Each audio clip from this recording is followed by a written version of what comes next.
Édition epesami na site touristique Pacific Palace.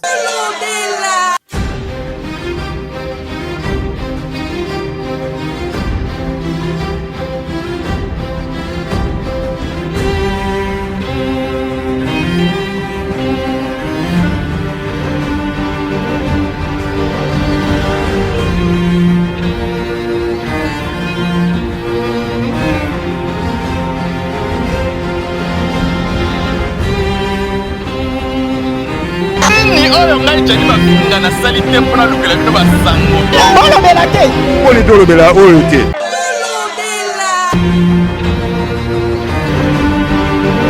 batu babika tofanda basala eloko te ezala ebimi ezala oyo basala eloko baportemone autour akinanga mobali oyo eza ya ngai oyo mibale wana ayakale yanango mpe ya bika esengo na mitema ndenge bondima kokota magazine na bino oyo bolingaka mingi tolobela kongo na biso na bandako na bino na nzela etandolike na yango tokofongola édition na biso ya mokolo na lelo na maimatali politique. Président de la République Félix Antoine Tshisekedi atikaki mboka depuis lobi le 21 pona Dubai wapepai akendaki ko présider cérémonie solennelle oyo ezalaki dédié na République démocratique du Congo. Reportage Nelly Mapangula.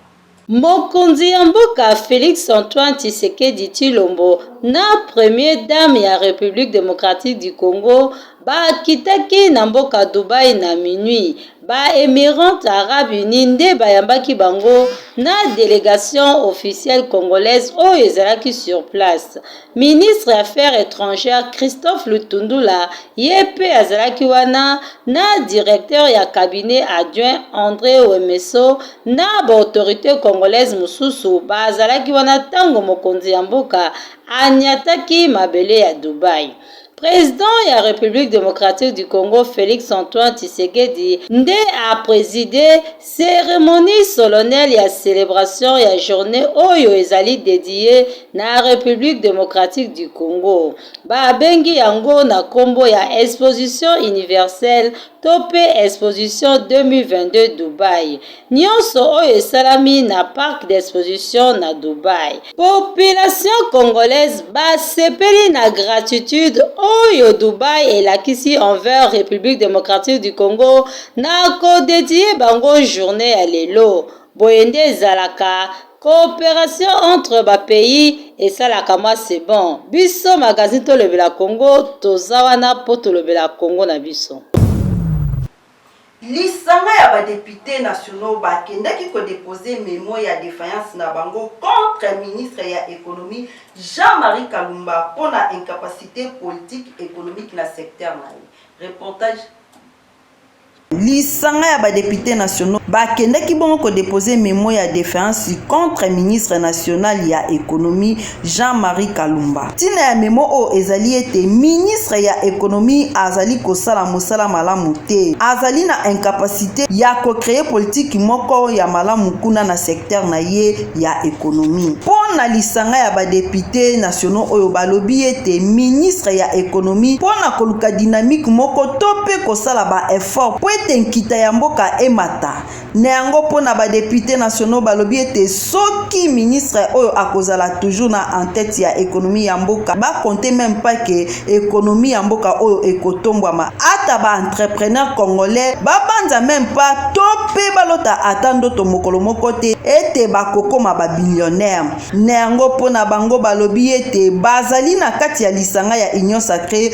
pona kopopulise changement ya malamu eno pona kotolere biloko mosusu oyo ezali malamu te surtout pona bango balobi ete tango ministre azali kosala malamu te esengeli na bango bayeba ko dévoiler en public babeti sete te koloba ete tango ouverture ya session parlementaire ya mois de mars esalamaki président ya assemblée nationale Christophe Mboso na discours na annonçaki ete bureau ya encouragement ya ba initiative ya malamu ya contrôle parlementaire nyonso oyo ekosala durant session oyo ekozala encourager biso magazine tolobela Congo na biso tolobi pe tokoloba kaka.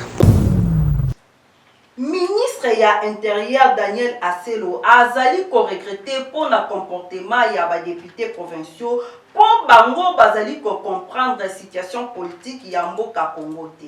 Ministre ya intérieur Daniel Aselo asalaki constant contre ba députés provinciaux.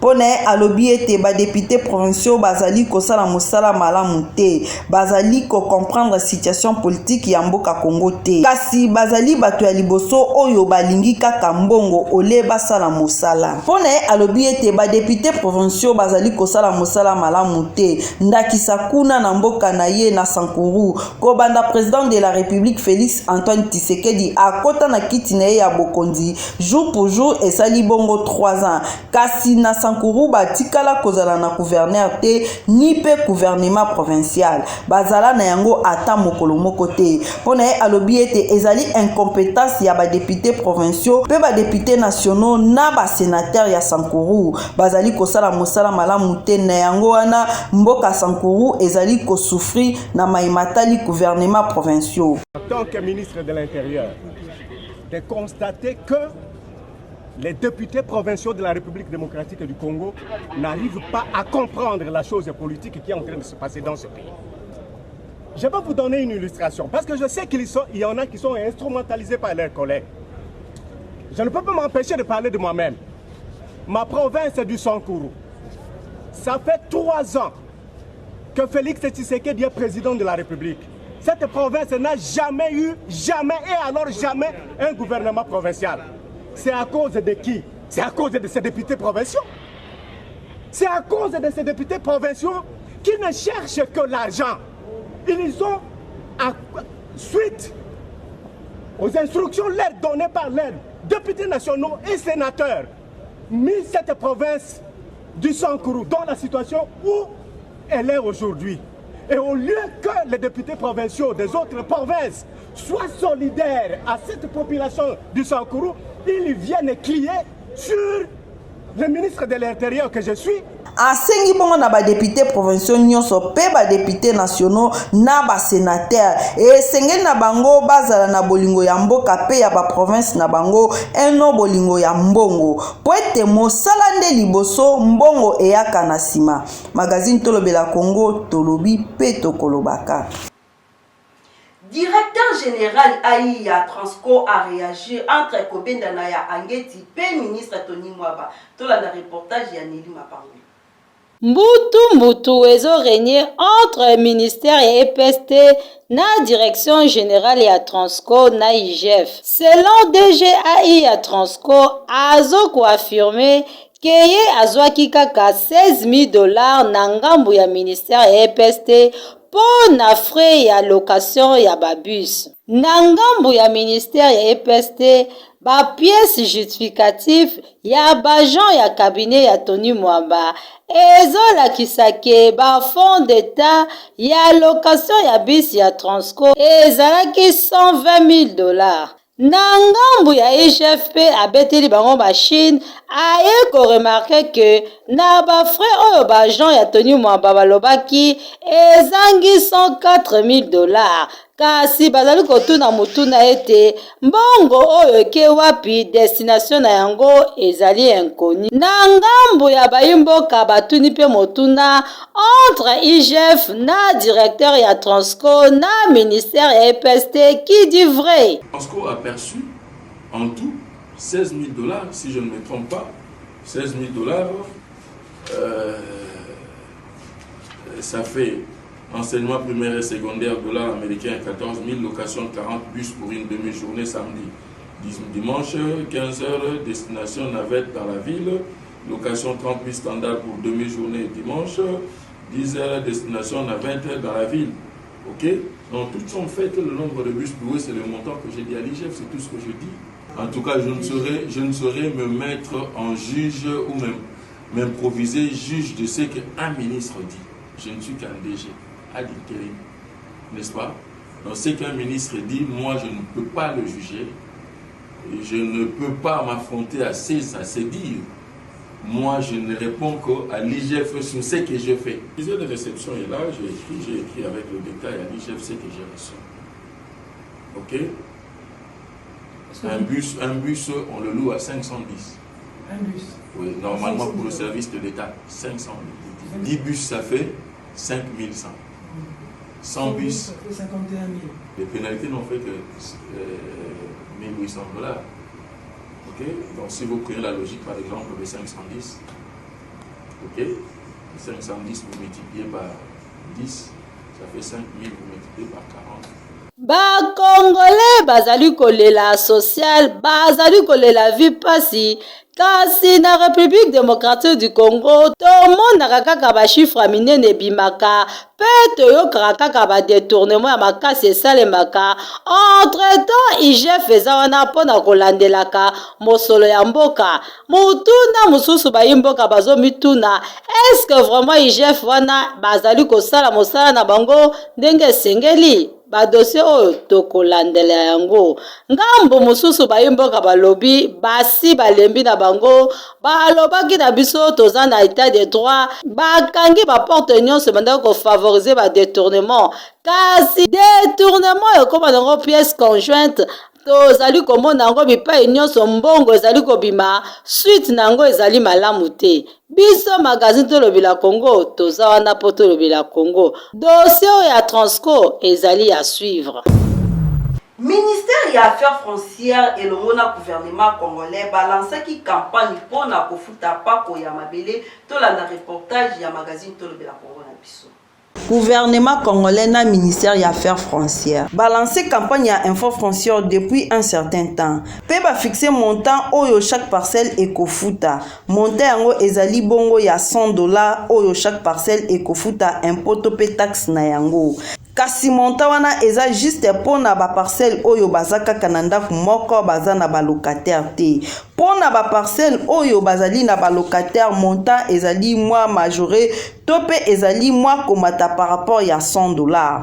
Nyango population congolaise balobi ete ezali mabete pona kofuta taxe. Po ete taxe nde etongaka mboka. Mboka etonga makatangu bai population bazali kofuta taxe. Mais ba inquiétude na bango ezali ete est-ce que soki population ba futi taxe, est-ce que ba ko bénéficier na ba taxe yango ba kotonga mboka po ete motuna na bango ezali kotuna matango nyonso balobi mbongo ya ram ekenda wapi ba mona solution ata moko te. Toka ndenge population balobi na micro ya magazine tolobela Congo. Bana kofuta mpako po ete mpako ezali obligation constitutionnelle et que peuple nyonso aza na devoir ya kofuta mpako.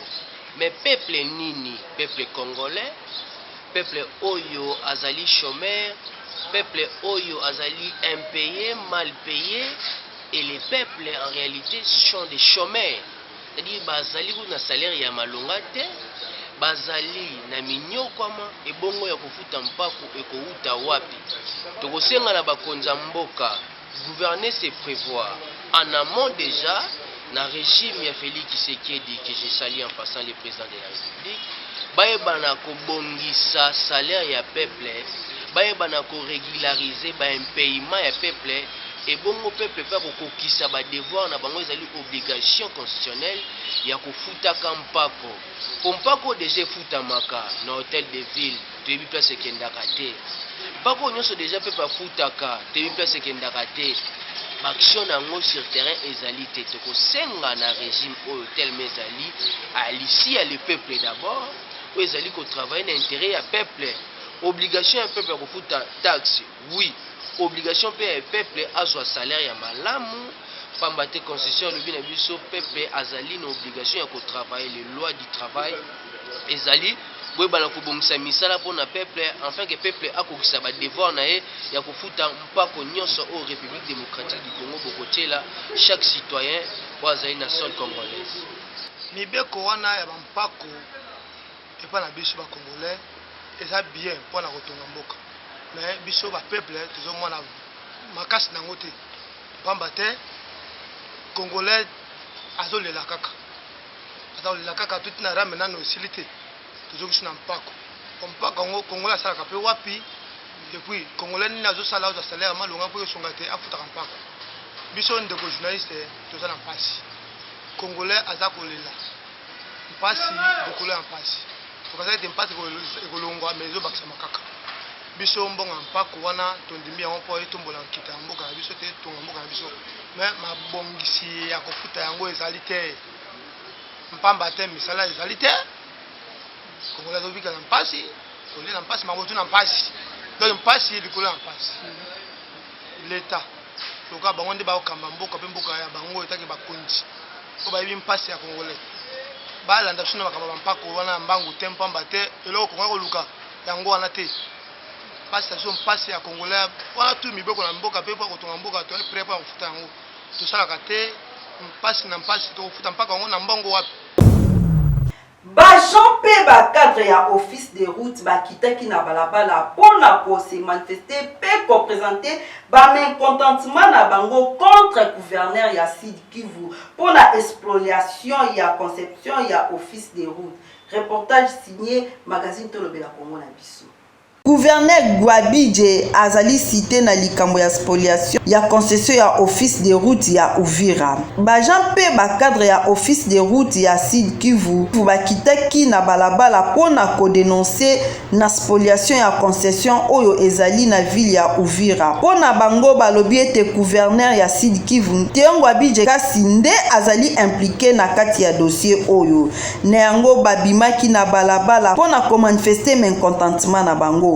Ezoki bango journée mobimba pe babimaki elongo na ba engin industriel na bango batiaki yango na balabala pona ko pénaliser circulation ata moko te esalama. Bazwaki route ya place Indépendance oyo ezali komema vers marché central ya Kadutu pe base diriger na route nationale numéro 5 liboso ya prison centrale ya Bukavu na tronçon RN5 oyo ekendaka na Nyabutende na Uvira. Nde bisika epai wapi bakangaki nzela. Basimbaki na maboko na bango bakaliko oyo bakomaki na caractère moko moto nyonso kozala na facilité ya kotanga. Balobi ete office de route baboyi pe balobi non na spoliation ya concession ya Uvira epai ya gouverneur ya Sud Kivu. Spoliation ya base ya concession ya Uvira ezali crime. Pe bapekisi na DP Kasesa na complice na ye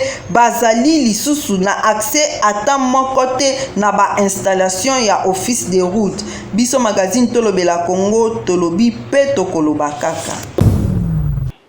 Na sima ya lungunungu oyo euti koleka na mboka pona ba église de réveil totala ndeko mobali oyo ndenge a dévoilé ba secret oyo bazalaki kosala na pasteur. Tola na reportage ya Jani Mafinga. Je suis en train de voir quelque chose et Dieu va te donner quelque chose. Je vois dans ta poche. Je vois dans ta poche. Je suis en train de voir un noix, le noix de palme. Ndika, est ça? Noix de palme.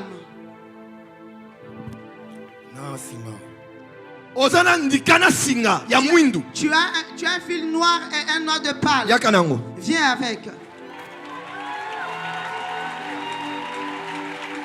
Cette fois-ci, ils ont eu Juju et Val. Au Bengagi, on a prié dimanche. On a prié dimanche pas la Yoana. Mais nous sommes tous les Yoana. On a été au Ghana et on a été. On a été au Ghana et on a été. Ngane de ogane de kono amimono ba réseaux sociaux mo mayoka to ko so que non famille nga ba ko mo inanga pona mangamiyo ko mi pona mangamiyo lobi o misi ba nyoka ngazandoki nazabu na bu to ko so ngana yo to gane ni ngona ti so luki o trouver société makambo o ndefo na ko benga papa molele malema na ko benga ndeko leze na kobenga denilesi akoya po ademati bino neni mino fifaka neni mosaka hein abenga ebi mongo pe na siongo te na lebe mongo na te na tiko lie mongo na tamukete bo misena na basaki na ba nini na ba blogo bele on tete ngana ina mukumata hein papa Joël Francis Lucas Session Mamour était que passé l'église voilà so ils société était que passé n'habité ni comme nanga roba na moni basaki na moni biloko beli na moni magame beli ngana yi na ngote Papa Joël Francis, nous benga Nicolézé, nous benga les benga Molière, nous benga Denis Les, Aouya, place Ouana. Et puis moi on paye 15 000 francs. Na tiré au lien on a 15 000 francs. Moi on peut ça rabattre na yo, moi on peut ça rabattre pour salir pression. En tout cas la sécurité, na on luka moyen, na fait ici na yo, na sama na yo et ça malam.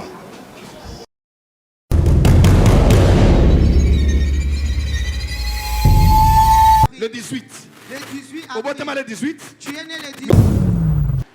Tango ba mama bazali kosepela le 8 mars ndende ko mobali Serge Kabatika andimaki kozongisa molimo ya ndeko mwasi Alphonsine Lufuta epai na nkolo tolanda reportage ya magazine Tolobela Kongo na biso. Na nsima ya evenema oyo esalamaka kuna na camping tokanisaki ndenge justice congolaise etiaka Diego Maboko Diego basila na mokili nzoka nde Diego baza kaka. Tozali awa na avenue Rwakading numéro 35 na commune ya Kinshasa mokola mardi le 8 mars oyo to celebraka fete ba mama nzoka nde moko ya Diego atikala libanda na kombo ya Serge Bakajika enleva mwana batu ya mwasi abete makofi pe abomaye enleva mwana batu ya mwasi na kombo ya Lufuta Ngalula Alphonsine oya yebanaki na kombo ya Alpha asokai makofi abomaye asuki wana te amonika kakende kwa kufi ambale na basache kaka ndenge Diego asalaki kuna na camping yepe asali makambo na ndenge na ye alinga na basache abomba na ndaku pendant 5 jours. Uta mokola mardi 8 mars 2022 di mokola dimanche le 13 mars 2022 nzambe kaka ndenge alalaka te pasteur moko azalaka na église na kati ya lopango esika wapi Serge Bakajika oya fandaka pasteur aye ate ya boye pasteur ameka boye afongola Biblia solo ezali kokanga ye na zolo solo ezali kokota eti na miso na matoyi pasteur akokite abengi monsieur Serge Bakajika atuni papa likamune zana kata lopango yoka réponse à papa Serge Bakajika ote mbwa moko ndo sala mobulo nde na bomaki na luka moyena dégager nzoka lovunu nzoka nde lokuta pasteur akangi motema te ba fidèle bazoko koloba amen tela mate ya pasteur to benga la police wana babengi la police ekiti esali constant nango babeti porte mwana maya boya kofungola ba forcer ye monsieur Serge Bakajika afongoli porte bakota na kati bayoka solo ndindi kutu koloba te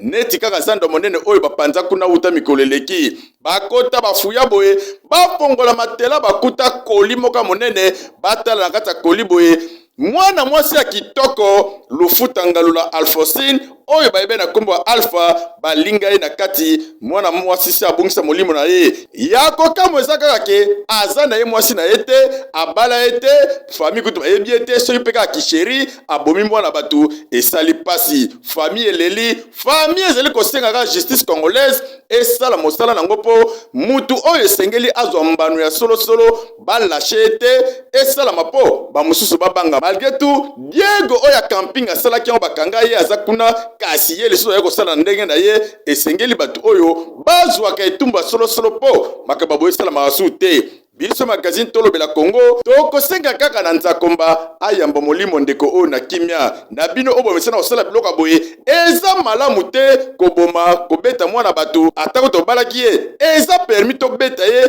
okoma tina niveau ya koboma ye boye magazine Tolobela Kongo tokolobela Kongo. Lobilo lekinde ezalaki mokolo oyo magazine Tolobela Kongo na biso ba souflaki 4e bougie na yango tolanda reportage ya magazine Tolobela Kongo na biso. N'oublie pas de dire merci à Jésus qui t'a laissé vivre jusqu'à ce jour. Une année de plus, pas fait ta caca. Aujourd'hui c'est ton jour, nous sommes décidés de te faire le bonheur que tu mérites.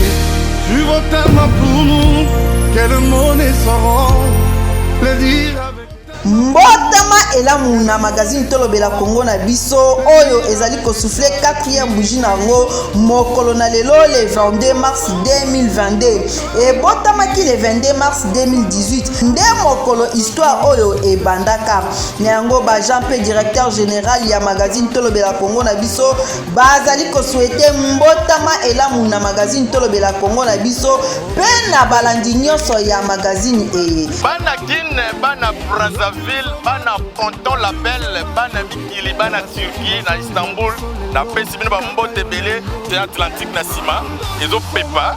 Yo ya oloba yo bude nzambe. Tala ndenge tokomi na suka ya édition na biso ya pokwa na lelo. Joyeux anniversaire magazine Tolobela Congo na biso. Pour les dons que tu es, champion à Botami. Devant toi le gâteau, tes bougies allumées, souffle avec joie. C'est un jour il est tien. Nous mettons tout ensemble, nos cœurs y compris. Poto salo bolamu, bolamu, bolamu. Happy birthday. Alewani siku yako. Happy birthday. Kuzaliwa njema. Happy birthday. Mbutukulu ya mbote. Happy birthday. Hey jile jibwa jimpe. Happy birthday. Mbota maelamu. Happy birthday. Tous ensemble réunis. Bino bae bolinga ndembo. Place eza semoko o epesameli pona bino botala match na bino na kimia pena esengo nyonso. Ezali bongo na Pacific Palace epai ya honorable Paul Bindu. Kuna match eza wo kitoko fort. ekozala ekoyinda mokolo vendredi 25 mars 2022 na kata stade de martyr oyo tobengaka nzungu ma famille mare équipe oyo ebeta mondial na kati ya afrique le léopard bakoyamba équipe ya maroc mpona compte de barrage ya mondial qatar 2022 tina na yango ye moko le meilleur, le vrai et le véritable papa social honorable Paul Bindu Mosambali elongo na fondation na ye Paul Bindu Mosambali babongisi esika malamu ya kolanda match oyo na kimia pe na Lix nyonso na village Léopard na kata Pacific Palace kuna na commune Monga Fula na Mitendi ekozela koyinda na bino ba mure nyonso ya ballon rond botelengana te na kata Pacific Palace soki kurekei bakopelisela bino kafumba na groupe électrogène oyo ezawana soki pe groupe pano ya monene kuna na kati lumière ezangaka te tala kaka esika oyo bacentre bafandaka esika oyo baange baya kosepela elongo na bayimboka molili ekokozala te babengi bino mbangu vendredi 25 mars oyo botelengana te na kati ya village Léopard totala na bino match elongo to supporter ba Léopard na biso po tokende kopeta mondial pour la deuxième fois ekosala elengi biso magazine Tolobela Congo tozakaka wana mpona kolobela makambo boye bakado ya solo na part ya yemoko le meilleur, le vrai et le véritable papa social honorable Paul Bindu Mosambali bakiselaka ye Océan Grolo biso nyonso tokutana mokolo vendredi na kati ya village Léopard na Pacific Palace mosika te na cimetière ya Mbetseke Futi na quartier Mitendi na commune Monga Fula okoti kuna osepeli malili netika na kata Canada okotoka te okotala match ya Léopard na esengo na sentiment nyonso pe victoire solo eza na para ba Léopard magazine Tolobela Congo tokolobela Congo Protégé Bas Paul Bindu Mosambali Victor Bosoku Protégé Bas Patrick Amoui Enoch Machozi Papi Machozi Merci Nabino ndenge bozalaki ebele liboso ya etandoike Nabino pona kolanda magazine Nabino oyo bolingaka mingi magazine Tolobela Congo nde epesaka bino basango ya solo soki bosepelaki na édition oyo bopesa merci na Sam Nzola Meso nde azalaki na sima ya caméra pe montage esimbamaki na Jordi Ndeza na édition ya Nelly Mapangwila pe na coordination ya yemoko mokonzi ya motema pembe Jani Mavinga édition oyo to dédié yango na balandi nyonso ya magazine Tolobela Congo na biso po bango nde bazali kofete pe kosouffle 4e bougie ya magazine Tolobela Congo na biso po nanga tokutani na mikolo mizali koya édition epesamaki na site touristique Pacific Palace. Bolobela te poni tolobela oyo te ni oyo ngai jani mafinga na sali te mpona lukela bino basango